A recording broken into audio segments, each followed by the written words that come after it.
जय हिंद दोस्तों इस वीडियो में लेकर आ गए आप सभी के लिए यहाँ पर हिंदी के 25 महत्वपूर्ण प्रश्न। ठीक है, अच्छे क्वेश्चन लिए हैं, सिलेक्टेड प्रश्न सभी हैं, प्रीवियस ईयर सभी क्वेश्चन मैंने सिलेक्ट किए हैं जो आपके पेपर में दोस्तों आने के चांसेस इस बार भी हैं। कोई से भी एग्जाम हो, सभी एग्जाम के लिए महत्वपूर्ण हो। ठीक है दोस्तों, ऑल इंडिया लेवल का टेस्ट है जिसमें दोस्तों यहाँ पर हिंदी पूछी जाती है, सभी एग्जामों के लिए महत्वपूर्ण क्लास रहने वाली है। ठीक है, सबसे पहले चैनल पर नए हैं, चैनल को सब्सक्राइब कर लें, बेल बटन को ऑन कर लें जिससे कि आप सभी के पास नोटिफिकेशन दोस्तों पहुंचता रहे। ठीक है, किसी भी वीडियो का नोटिफिकेशन, जैसे कोई भी वीडियो में लेटेस्ट अपलोड करूं तो उसका दोस्तों नोटिफिकेशन आप सभी के पास पहुंचता रहे, इसलिए बोल रहा हूं बेल बटन को जरूर ऑन करिएगा। दोस्तों स्टडी ग्रुप में शेयर करेंगे वीडियो को स्टडी ग्रुप में शेयर करने से क्या होगा, और भी ज्यादा दोस्तों बच्चे आएंगे जिससे कि आप सभी को पता चल पाएगा कंपटीशन क्या है, आप कितने गहरे पानी में हो। ठीक है, क्योंकि वो भी बच्चे बताएंगे मेरे 25 में से इतने हैं, आप भी बताओगे 25 में मेरे इतने, 18 20 25 में से 25। ठीक है, तो इससे पता चल पाता है ठीक है कौन कितने गहरे पानी में है। ठीक है दोस्तों इसकी पीडीएफ फाइल आप सभी को टेलीग्राम पर मिलेगी। टेलीग्राम चैनल का लिंक इसी वीडियो के डिस्क्रिप्शन में दे रखा है, वहां से डाउनलोड कर मतलब कि जा सकते हो और पीडीएफ फाइल डाउनलोड कर सकते हो, या फिर आप सभी लोग दस्तक एकेडमी के नाम से मेरा एप्लीकेशन बना हुआ है प्ले स्टोर से, उसको डाउनलोड कर लीजिएगा, वहां से पीडीएफ फाइल आप सभी को मिल जाएगी। ठीक है, तो चलिए स्टार्ट करते हैं। पहला क्वेश्चन देखिए ध्यान से, पद्मावत किसकी रचना है दोस्तों? पद्मावत किसकी रचना है बताइएगा आप लोग, चार ऑप्शन ले लीजिएगा। पद्मावत किसकी रचना है बताइएगा आप लोग? जसवंत सिंह, मलिक मोहम्मद जायसी, कुतुबुद्दीन है यहाँ पर, और प्राणचंद चौहान। दोस्तों करेक्ट आंसर किसके साथ जा रहा है? पद्मावत किसकी रचना है दोस्तों? मलिक मोहम्मद जायसी की है, याद रखिएगा। करेक्ट आंसर दोस्तों क्या है इसका? ऑप्शन नंबर दोस्तों इसका बी वाला सही जवाब हो जाएगा। ठीक है ना, पद्मावत किसकी रचना है? मलिक मोहम्मद जायसी की रचना है, याद रखेंगे। इंपॉर्टेंट क्वेश्चन आप सभी के पेपर के लिए चलिएगा। अगला क्वेश्चन देखिएगा क्या क्वेश्चन बनना है। देखिए दोस्तों सेकंड क्वेश्चन भी इंपॉर्टेंट है, अच्छा क्वेश्चन है। क्या क्वेश्चन पूछा जा रहा है आप सभी से? निर्गुण शब्द में कौन सी संधि है दोस्तों? पूछ लिया जाएगा आप सभी से, पेपर में इसी टाइप से पूछा जाएगा। निर्गुण शब्द में कौन सी संधि है? क्या क्लिक करोगे? विसर्ग संधि, व्यंजन संधि, स्वर संधि, या फिर इनमें से कोई नहीं। ठीक है दोस्तों, तो बताइए आप लोग इसमें से कौन सी संधि है? निर्गुण में कौन सी संधि है? संधि दोस्तों सबसे पहले 3 प्रकार की होती हैं, स्वर संधि, व्यंजन संधि, विसर्ग संधि। स्वर संधि दोस्तों आपकी 5 प्रकार की होती हैं। कौन कौन सी होती हैं? दीर्घ स्वर संधि, और गुण स्वर संधि, वृद्धि स्वर संधि, यण स्वर संधि, अयादि स्वर संधि। ठीक दोस्तों याद रखिएगा। हालांकि यहाँ पर हम बात कर रहे हैं यहाँ पर निर्गुण शब्द में दोस्तों कौन सी संधि है? निर्गुण शब्द में आपकी विसर्ग संधि हो जाएगी, याद रखेंगे। ठीक है, निर्गुण शब्द में आपकी विसर्ग संधि है, याद रखिएगा। ठीक है, निर्गुण शब्द में दोस्तों विसर्ग संधि है, इसको आपसे को याद रखना है। विसर्ग के साथ स्वर या व्यंजन वर्ण आने पर दोस्तों क्या हो जाता है? जो विकार होता है उसी को विसर्ग संधि कहते हैं। ठीक है, याद रखिएगा। निर्गुण नी ऐसे आता है, देखिएगा इसका संधि विच्छेद करोगे तो कैसे होगा? संधि विच्छेद नी प्लस गुण, याद रखिए इस तरीके से निर्गुण। ठीक है दोस्तों, निर्गुण में दोस्तों आपकी विसर्ग संधि है, याद रखेंगे। करेक्ट आंसर है ऑप्शन नंबर सी वाला। निश्चल भी इस तरीके से कर सकते हो, निश्चल नी प्लस छल। ठीक है, तपोवन भी इसी तरीके से कर सकते हो, तपा प्लस वन। अगला क्वेश्चन देखिए ध्यान से, असीम शब्द का विलोम दोस्तों क्या हो जाएगा? असीम शब्द का विलोम कौन सा है? इसमें से असीम का विलोम पूछा गया है। अनंत, ससीम, अंबर, या फिर अवकाश। बताइए आप लोग, असीम शब्द का विलोम शब्द पूछ लिया गया आप सभी से। असीम का विलोम शब्द दोस्तों ससीम होता है, याद रखेंगे। ठीक है, असीम का विलोम शब्द ससीम होता है। अनंत का दोस्तों क्या होता है? अनंत का विलोम शब्द अंत होता है। अंबर का विलोम शब्द दोस्तों क्या होता है? अवनी होता है। दोस्तों आपसे इसे पेपर में पूछ लिया जाएगा अवकाश का दोस्तों यहाँ पर विलोम शब्द क्या होता है? अनवकाश बोल सकते हो, याद रखिएगा। अगला क्वेश्चन ध्यान से देखिए क्या क्वेश्चन बनना है। देखिएगा निराधार शब्द का कौन सा विलोम है दोस्तों? निराधार शब्द का कौन सा विलोम है दोस्तों? इसमें से निराधार शब्द में कौन सा विलोम है पूछ लिया जाएगा, क्या क्लिक करोगे बताओ आप लोग? निराधार में कौन सा विलोम है? साक्षर, साल, साध्य, या फिर साधार। सो करेक्ट है इसका निराधार में साधार, याद रखें। निराधार का विलोम शब्द साधार होता है, याद रखेंगे। निराधार का साधार या आधार भी बोल सकते हो। साक्षर का दोस्तों क्या होता है? निरक्षर होता है। साक्षर का निरक्षर होता है। और दोस्तों आपका साध्य का दोस्तों क्या होता है? असाध्य होता है। ठीक है, याद रखेंगे। साध्य का असाध्य होता है, साक्षर का निरक्षर होता है। और फिर उसको यहाँ पर पूछ लिया जाएगा कभी कभी आपसे खंडन का दोस्तों विलोम शब्द क्या होता है? मंडन होता है, ये भी आपसे को याद रखिएगा। अगला क्वेश्चन देखिए, 5th क्वेश्चन इंपॉर्टेंट है। स्वागत शब्द में कौन सी संधि है दोस्तों? स्वागत शब्द में कौन सी संधि है बताइए आप लोग? स्वागत शब्द में कौन सी संधि दोस्तों? द्वंद्व, यण, दिगु, तत्पुरुष। दोस्तों यहाँ पर संधि की बात हो रही है तो दोस्तों ये जो है तत्पुरुष, ये तो समास होता है तो पहले से कट गया, ठीक है। द्वंद्व समास होता है पहले से कट गया, दिगु समास होता है पहले से कट गया। दोस्तों यहाँ पर कौन सी संधि? यण स्वर संधि है, याद रखिएगा, यण स्वर संधि है, यण स्वर संधि। ऑप्शन नंबर सी वाला करेक्ट है, याद रखेंगे, ठीक है ना। स्वागत, स्वागत में यण स्वर संधि है, या रा वा से पहले कोई भी व्यंजन आ जाए तो समझ लो वहां पर यण स्वर संधि होती है, याद रखिए। सु प्लस आगत, इसका संधि विच्छेद भी करेंगे तो सु प्लस आगत बनेगा। अगला क्वेश्चन देखिएगा, शेखर एक जीवनी किसका प्रथम उपन्यास माना जाता है? दोस्तों शेखर एक जीवनी किसका प्रथम उपन्यास माना जाता है? बताइए आप लोग, चार ऑप्शन पढ़ लीजिएगा। बाल गंगाधर तिलक, अज्ञेय, या फिर रामचंद्र शुक्ल, या फिर डॉक्टर शिव प्रसाद सिंह। बताइए आप लोग, शेखर एक जीवनी किसका प्रथम उपन्यास माना जाता है? करेक्ट आंसर है ऑप्शन नंबर बी वाला, अज्ञेय जी का, याद रखेंगे। करेक्ट आंसर है ऑप्शन नंबर बी वाला। इनका पूरा नाम दोस्तों क्या है? सच्चिदानंद हीरानंद वात्स्यायन अज्ञेय, ठीक है ना, याद रखिएगा। अगला क्वेश्चन देखा जाए इसमें क्या क्वेश्चन बनना है, इंपॉर्टेंट है, ये भी ध्यान से देखिएगा। देखिए इनमें से हिंदी की आदि जननी कौन सी है? दोस्तों हिंदी की आदि जननी इनमें से कौन सी है? बताइए आप लोग, चार ऑप्शन पढ़ लीजिएगा। सबसे पहले प्राकृत, संस्कृत, पाली, अपभ्रंश। बताइए आप लोग, हिंदी की आदि जननी कौन है इनमें से? करेक्ट आंसर है ऑप्शन नंबर बी वाला, ठीक है। जननी जब आ जाए दोस्तों तो अपभ्रंश क्लिक करेंगे, ठीक है। हिंदी की जननी डायरेक्ट पूछ ले तो अपभ्रंश क्लिक करेंगे, आदि जननी जब पूछ ले दोस्तों संस्कृत क्लिक करेंगे, ठीक है दोस्तों। यहाँ पर जो हिंदी है, हिंदी किस तरीके से इसका हिंदी का जन्म हुआ है दोस्तों? सबसे पहले क्या आता है? संस्कृत, पाली, प्राकृत, अपभ्रंश, अपहट, तब आती है आपकी हिंदी, ठीक है, याद रखिएगा। इंपॉर्टेंट है क्वेश्चन, याद रखिएगा। अगला क्वेश्चन देखा जाए अपने यहाँ पर क्या क्वेश्चन बनना है, इनमें से कौन सी भाषा द्रविड़ परिवार की भाषा है? दोस्तों इनमें से कौन सी भाषा द्रविड़ परिवार की भाषा है? बताइए आप लोग, उड़िया, बांग्ला, कन्नड़, असमिया। बताइए आप लोग, इंपॉर्टेंट क्वेश्चन आपके पेपर के लिए। इनमें से कौन सी भाषा द्रविड़ परिवार की भाषा है? दोस्तों करेक्ट है ऑप्शन नंबर डी वाला, ठीक है, कन्नड़। कन्नड़ भाषा दोस्तों आपकी द्रविड़ परिवार की भाषा है, याद रखेंगे। इंपॉर्टेंट है क्वेश्चन आप सभी के पेपर के लिए, ठीक है, चलेगा। अगला क्वेश्चन देखा जाए फिर यहाँ पर क्या क्वेश्चन बनना है,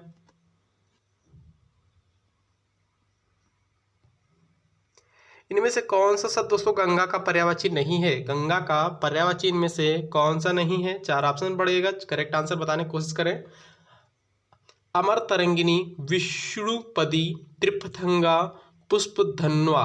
बताइए आप लोग, इसमें से कौन सी नहीं है गंगा का पर्यायवाची शब्द? पुष्पधन्वा, ये ऑप्शन नंबर डी वाला, यही नहीं है गंगा का पर्यायवाची शब्द। बाद बाकी सभी यहाँ पर विष्णुपदी भी है, त्रिपथंगा भी, अमर तरंगिनी भी है। करेक्ट आंसर दोस्तों ऑप्शन नंबर डी वाला है, याद रखेंगे। चलिए अगला क्वेश्चन देखा जाए क्या क्वेश्चन बनना है। 10th क्वेश्चन देखिएगा, जिसे जीता ना जा सके वाक्य के लिए एक शब्द कौन सा होगा? दोस्तों इसमें से जिसे जीता ना जा सके वाक्य के लिए, इसमें से दोस्तों वाक्यांश के लिए एक शब्द कौन सा होगा? अगेय, अनंत, अजय, या फिर अगाध। बताइए आप लोग, 10th क्वेश्चन बताइएगा आप लोग, जिसे जीता ना जा सके वाक्यांश के लिए एक शब्द क्या आ जाएगा? Correct answer option number C वाला है, ठीक है, अजय बोलते हैं, याद रखिएगा। क्या करेक्ट है? राइट आंसर है ऑप्शन नंबर दोस्तों सी वाला, अजय बोलते हैं जिसे जीता ना जा सके। ऑप्शन नंबर सी करेक्ट है, याद रखिएगा। दोस्तों जो बहुत गहरा उसको क्या बोलते हैं? अगाध बोलते हैं, अगाध, ठीक है, याद रखिएगा।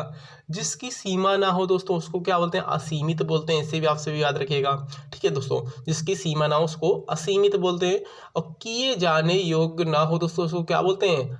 आकर्मण्ड, ठीक, आकर्मण्ड। तो और दोस्तों जो गाया जा सके उसको क्या बोलते हैं? अगेय बोलते हैं। जिसका अंत ना हो उसको दोस्तों अनंत बोलते हैं, ठीक है। जिसे जीता ना जा सके उसको दोस्तों क्या बोलते हैं? अजेय बोलते हैं, ठीक है। इंपॉर्टेंट पॉइंट है, याद रखिए आप लोग। अगला क्वेश्चन ध्यान से देखिएगा, इनमें से कौन सा शब्द शुद्ध है? वर्तनी वाला क्वेश्चन आपसे लोग बताइएगा। शुद्ध वर्तनी से क्वेश्चन आते हैं, बच्चों के गलत भी हो जाते हैं प्रश्न, ठीक है। घनिष्ठ दोस्तों किस तरीके से लिखा जाएगा? घनिष्ठ आप लोग बताइएगा, घनिष्ठ की शुद्ध वर्तनी कौन सी होती है? ये लिखा घनिष्ठ, गलत हो गया। ये भी घनिष्ठ लिखा, गलत है। घनिष्ठ लिखा, घनिष्ठ क्या होता है? घनिष्ठ होता है कि ठ होता है, बताइए आप लोग। करेक्ट आंसर दोस्तों ऑप्शन नंबर डी वाला है, याद रखेंगे। ठीक, घनिष्ठ होता है, ऑप्शन नंबर डी करेक्ट है 11th का, याद रखेंगे। नेक्स्ट क्वेश्चन देखा जाए, क्या क्वेश्चन बनना है, इंपॉर्टेंट है भी क्वेश्चन। अक्ल का दुश्मन होना मुहावरे का अर्थ है दोस्तों। अक्ल का दुश्मन होना मुहावरे का सही अर्थ क्या हो जाएगा इसमें से? महापंडित, शत्रु, मित्र या फिर महामूर्ख, बताइए आप लोग। करेक्ट आंसर इसका क्या हो जाएगा? अक्ल का दुश्मन होना मुहावरे का सही अर्थ होता है ऑप्शन नंबर डी वाला, महामूर्ख, याद रखेंगे। करेक्ट आंसर है ऑप्शन नंबर डी वाला, अक्ल का दुश्मन मतलब महामूर्ख। आंख का तारा मतलब कि बहुत प्रिय होता है, ठीक, आंख का तारा होना मतलब कि बहुत प्रिय। दिन गंवाना मतलब क्या? समय नष्ट करना होता है। तिनके का सहारा मतलब कि थोड़ी सी मदद होता है इसका मतलब, ठीक है। दिल बाग बाग होना मतलब अत्यधिक हर्ष होना, यानी अत्यधिक खुश होना, याद रखेंगे। इंपॉर्टेंट पॉइंट आप सभी को बता रहे हैं। अगला क्वेश्चन देखिए ध्यान से। कौन सा वर्ण उच्चारण की दृष्टि से दंत नहीं है? सबसे पहले जान लीजिएगा दंत कौन से वर्ग में आता है दोस्तों। कंठ, तालव्य, मूर्धन्य, दंत, ओष्ठ, ठीक है दोस्तों। क, च, ट, तप, ठीक है। हर वर्ग में 5-5 व्यंजन होते हैं, कुल 25 व्यंजन होते हैं, ठीक है। तो इसमें से पूछा गया दंत में का कंठ, तालव्य, मूर्धन्य, दंत, ओष्ठ। दंत में कौन आता है? जब दोस्तों जीभ जो है दांत से टकराती है। कौन सा वर्ग दोस्तों? दोस्तों आप आ जाएगा ता वर्ग। ता बोलो, ता, था, दा, धा, ना। देखो हर बार जीभ से टकरा रही, मतलब कि जीभ जो हर बार दांत से टकरा रही, ता, तो ये तो दंत है। था तो है नहीं। दा, ये भी है। ता, था, दा, धा, ना, ये भी है। ना, ये भी है। टा नहीं है। टा वर्ग दोस्तों कौन सा होता है? टा वर्ग बताओ आप लोग कौन सा आता है? कंठ, तालव्य, मूर्धन्य, दंत, ओष्ठ, ठीक है। टा, कंठ, ट, कंठ, तालव्य, मूर्धन्य। टा दोस्तों वर्ग जो होता है मूर्धन्य होता है, याद रखेंगे। ये वाला सी वाला इसमें से दंत नहीं है, याद रखिएगा। अगला क्वेश्चन देखिएगा, क्या क्वेश्चन बनना है। 14 क्वेश्चन देखिए। टा वर्ग किस प्रकार का व्यंजन है दोस्तों? आगे अभी मैंने बताया वही आ चुका है, ठीक है। टा वर्ग किस प्रकार का व्यंजन है दोस्तों? टा वर्ग में टा जैसे कि टा, ठा, डा, ढा, ड़ा, ठीक दोस्तों। तो ये क्या बताया था अभी मैंने? कंठ, तालव्य, मूर्धन्य, दंत, ओष्ठ, क, च, ट, ठीक दोस्तों। तो ये मूर्धन्य में आ जाएगा, याद रखिए। 14 क्वेश्चन का करेक्ट आंसर क्या है इसका? 14 का राइट है ऑप्शन नंबर सी वाला। इंपॉर्टेंट क्वेश्चन आपके पेपर के लिए, याद रखिएगा। अगला क्वेश्चन देखिए, क्या क्वेश्चन बनना है।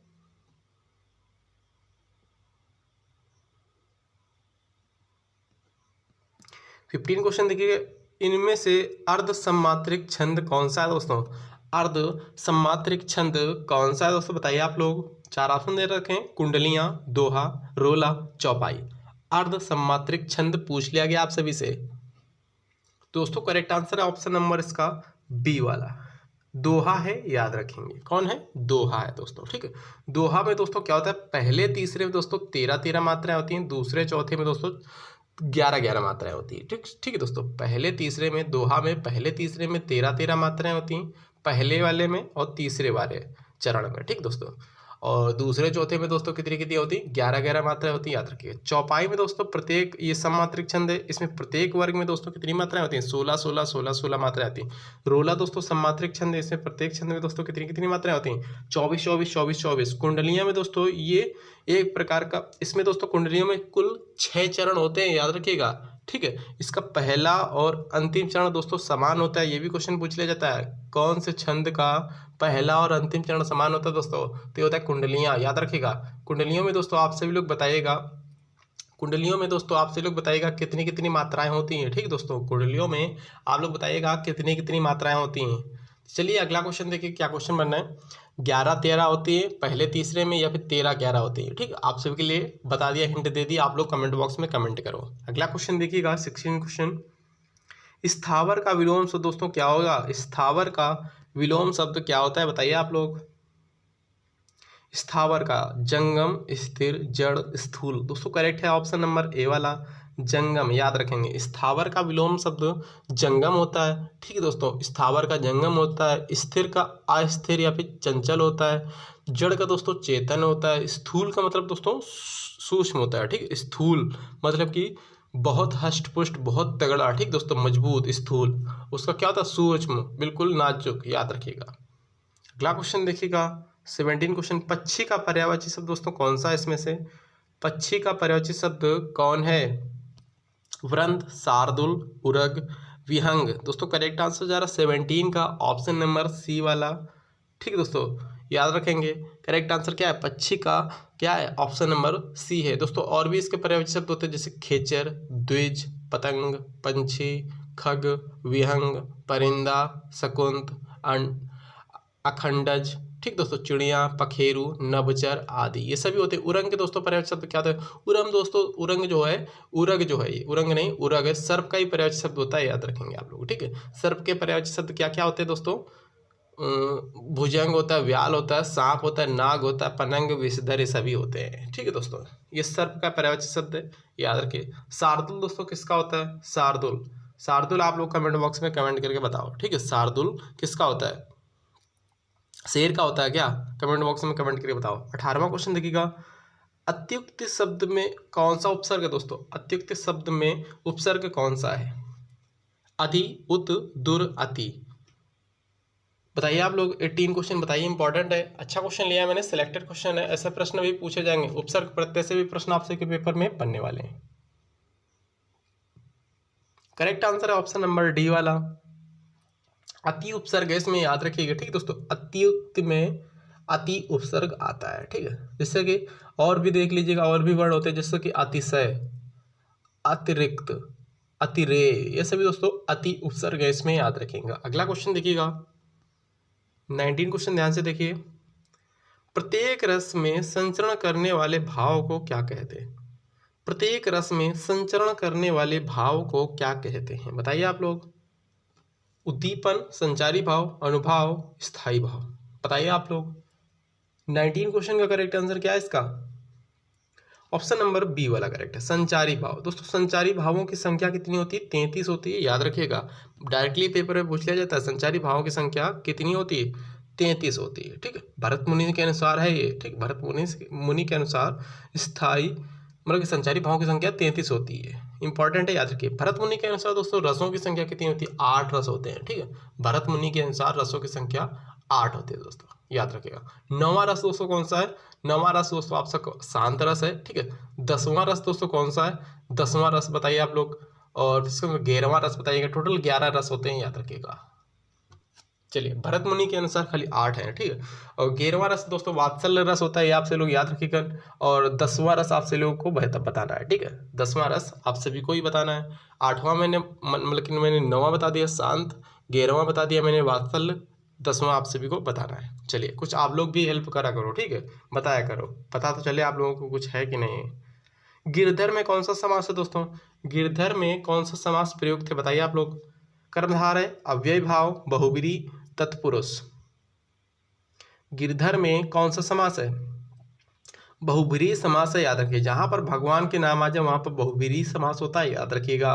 ठीक है दोस्तों, गिरिधर में बहुब्रीहि समास है। गिरधर मतलब कि श्री कृष्ण, याद रखिएगा। गिरधर का मतलब श्री कृष्ण, भगवान श्री कृष्ण की बात हो रही है। अगला क्वेश्चन देखिएगा, 21 क्वेश्चन, सन्मार्ग में प्रयुक्त संधि कौन सी है दोस्तों? सन्मार्ग में प्रयुक्त संधि कौन सी है? बताइए आप लोग। 21 क्वेश्चन, करेक्ट आंसर है ऑप्शन नंबर बी वाला, व्यंजन संधि है, याद रखिएगा। व्यंजन संधि सन्मार्ग में, जैसे कि सड़मार्ग आ जाता है, सट प्लस मार्ग, जगन्नाथ आ जाता है, जगत प्लस नाथ। ठीक, तो उसी प्रकार सन्मार्ग मतलब कि सत प्लस मार्ग, ऐसे। 1 सेकेंड, सत प्लस मार्ग। ठीक है, इसका संधि विच्छेद है सन्मार्ग। अगला क्वेश्चन देखिएगा ध्यान से, इनमें से तत्सम शब्द कौन सा है दोस्तों? तत्सम तद्भव से भी प्रश्न आप सभी के पेपर में देखने को मिलेंगे। तत्सम शब्द पूछ लिया गया आप सभी से, कौन सा है? स्वर्ण, कुआं, सूरज, कपूत। बताइए आप लोग। दोस्तों यहाँ पर सूरज तो तद्भव है, ये तो नहीं हो सकता कभी भी। अब 3 ऑप्शन बचे आप सभी के पास, बताइए आप लोग। दोस्तों कपूत भी नहीं है। ठीक दोस्तों, कपूत भी नहीं है, कुआं भी नहीं है। Correct answer option number A वाला, स्वर्ण। सोना का दोस्तों होता है ये, मतलब कि सोना होता है तद्भव, इसका तत्सम क्या होता है? स्वर्ण होता है, याद रखिएगा। ठीक है, दोस्तों आप सभी को बता दूं कुआं का दोस्तों तत्सम क्या होता है, कुआं जो दे रखा है ऑप्शन नंबर बी में, इसका कूप होता है। सूरज का दोस्तों सूर्य होता है, ठीक है। कपूत का दोस्तों कुपुत्र होता है। ये इंपॉर्टेंट पॉइंट है, याद रखिएगा। चलिए 23 क्वेश्चन देखिए, इनमें से कौन सा शब्द शुद्ध है? शुद्ध शब्द कौन सा लिखा हो बताइए आप लोग, शुद्ध शब्द कौन सा लिखा हुआ है?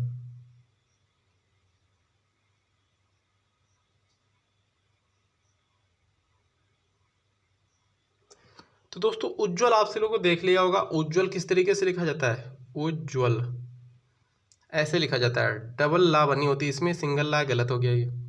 यानी दोस्तों इस तरीके से नहीं लिखा जाता है, यानी दोस्तों इस तरीके से लिखा जाता है, ये भी आप सभी का गलत हो गया है, ठीक है।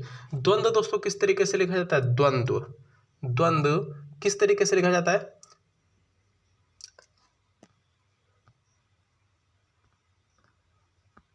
द्वंद्व इस तरीके से लिखा जाता है, इस तरीके से, ठीक दोस्तों। यानी यहाँ पर ये वाला सही लिखा है। ऑप्शन नंबर दोस्तों इसका शुद्ध वर्तनी ए वाला ही सही है, याद रखेंगे। अगला क्वेश्चन देखिएगा ध्यान से। जिस पुरुष की पत्नी साथ नहीं है के लिए एक शब्द कौन सा दोस्तों होगा? जिस पुरुष की पत्नी साथ ना हो उसको क्या बोलते हैं दोस्तों, बताइए आप लोग। विधुर, विपत्नीक, वियोगी, अपत्नीक। दोस्तों जिसकी पत्नी मर गई हो उसको बोलते हैं विधुर, ठीक है। जिसका पति मर गया हो उसकी, मतलब कि जिसका पति मर गया हो उस औरत को क्या बोलेंगे? विधवा बोलेंगे। जिसकी पत्नी मर गई हो, मतलब कि जिसकी पत्नी मर गई हो, पति जिंदा हो, उसको बोलते हैं विदुर, ठीक है दोस्तों, याद रखिएगा। वियोगी, संयोगी ये नहीं हो सकता है। Correct answer option number B वाला, विपत्नीक, याद रखिएगा। ऑप्शन नंबर बी करेक्ट है। जिस पुरुष की पत्नी साथ नहीं हो उसको बोलते हैं विपत्नीक। आज का लास्ट क्वेश्चन देखिएगा, बताइएगा कितने क्वेश्चन आप लोगों ने सही किए। पलंग शब्द का तत्सम कौन सा होगा दोस्तों? पलंग शब्द का तत्सम रूप बताना है आप सभी को। पलंग, परमंग नहीं होगा, प्लंग नहीं होगा, प्लवंग नहीं होगा, पर्यक होगा। ऑप्शन नंबर डी करेक्ट है, ठीक। पलंग का तत्सम क्या होगा? पर्यक होगा। तो बस इतना ही। वीडियो कैसा लगा कमेंट करके जरूर बताइएगा। मिलते हैं नेक्स्ट वीडियो में। थैंक यू, जय हिंद।